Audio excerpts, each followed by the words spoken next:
Hi, everyone, and welcome back to What a Story. Today's guest is a professional comic from Toronto, Dave Martin. So, Dave, how's it going? Going very well, man. Thanks. How you doing, That's good. man? Pretty good. So, how long have you been doing comedy? I guess when people started to refer to stand-up comedians as still being brave, you know.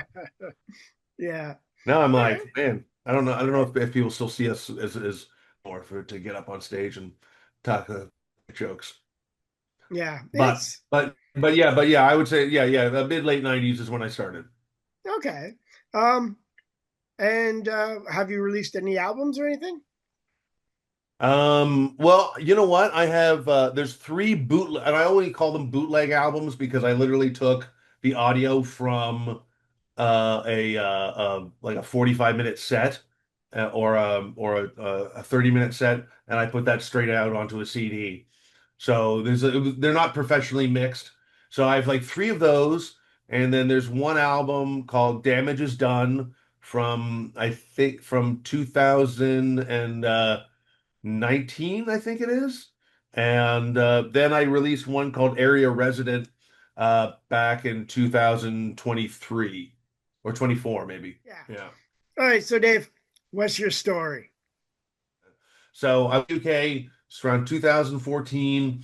I had a bunch of shows sort of booked, and the first night that I was there, I met up with Twix, um, Bobby Mayer, and Pete Johansson and his wife, and we met at a pub, and we were hanging out. We were having a good time, and at one point, Pete, for whatever reason, wanted to go. Maybe I shouldn't even say Pete. Maybe we should bleep that out. But he wanted to go to a club in the UK, and well, I wasn't really that on it because I was just like, I've been to I've been to Las Vegas, I've been to a lot of places, and I've been to strip clubs. I don't want to make it sound like I've been to strip clubs around the world, but I was just sort of like, why are we going to a strip club and basically most strip clubs in London are owned by the Russian mob. And we went in there and it was completely empty, and you literally had to pay. The more money you pay, the closer you wanted to sit to the stage, the more money you had to pay. And so we were like way, way at the back, and a bunch of drinks. Naturally, and if a club's dead, whatever, like flies to shit, strippers and dancers start coming and surrounding you. And there was we were all having a good time, and then I remember I had to get up and go to the washroom at one point, and one of the dancers actually asked, "What drink is mine?" Uh, and for whatever reason, I just did not think anything of this, but I just pointed to my beer and I said, "Oh, that's mine." So I get up and I go down to the washroom, and I thought for a second, "Well, that's kind of weird. Why would she ask?" And then so I get back up to the piss, come back, and everyone at the table, and then I proceed to just keep drinking my beer. And so the next thing I remember is waking up or coming out of the blackout, and I was walking with my iPod headphones in, and I was walking down the street.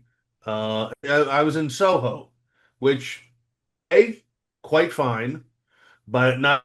It's just not a place you go to hang out, especially if you're a night that didn't. It's sort of like have your wits about you. You can be like, oh, okay, I'm in a rough area, but I was completely blacked out. I don't remember. So, anyways, I remember walking home, and as I was walking this way, I remember seeing two guys in like footballer sort of jerseys and stuff like that, and two hooligans. I don't know.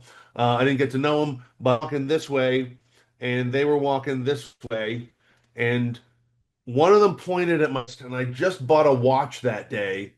Really, it was a really, really cool watch, which I'm going back the next day to the same store, buying the exact same watch because I didn't want to let them win. Figured. But so as I was doing this, so just as I passed them, one of them spun around and clocked me with his elbow right on the back of my head, and I fell down on all fours. And one of them did a American History X on my ankle, which was draped over the side of the curb. and it shattered apparently in two places. I was able to get up and just the adrenaline and the pain, able to drag my foot to the university residence that I was staying in, and I was able to get upstairs.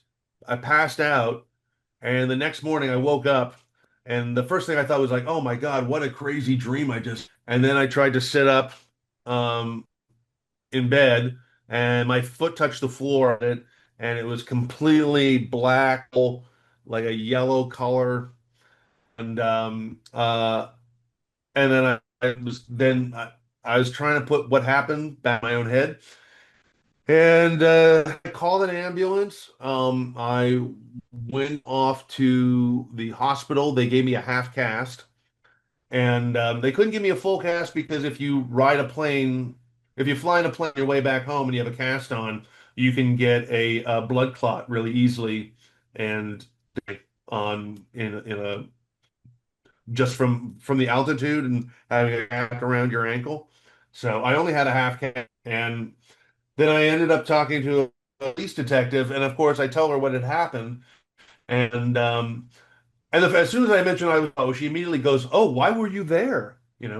And I was just like, I had no idea that, Then I told her about what happened at the strip club, and she said that happens to a lot of male tourists that end up reporting it because they don't want they get caught by their wife, or they don't want to be like this. I look like a fool. Oh, I can't believe I got drugged at the strip club.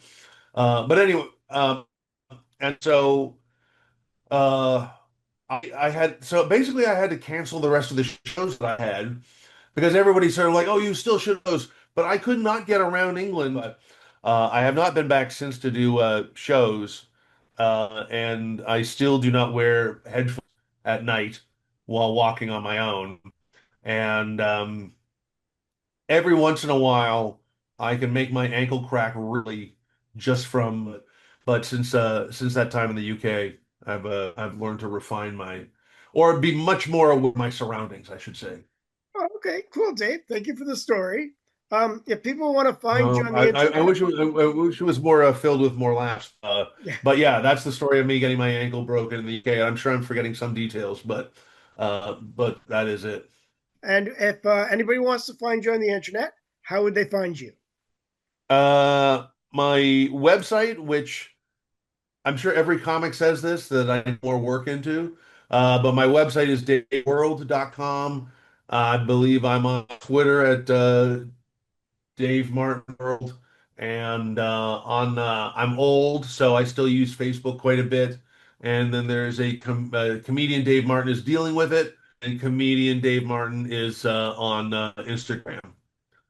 Cool. And Thanks, that's Dave. basically where me. All right, Dave. Well, I will see you around the scene when I hit Toronto. And Yes? thanks for sharing your story. And I will see you around.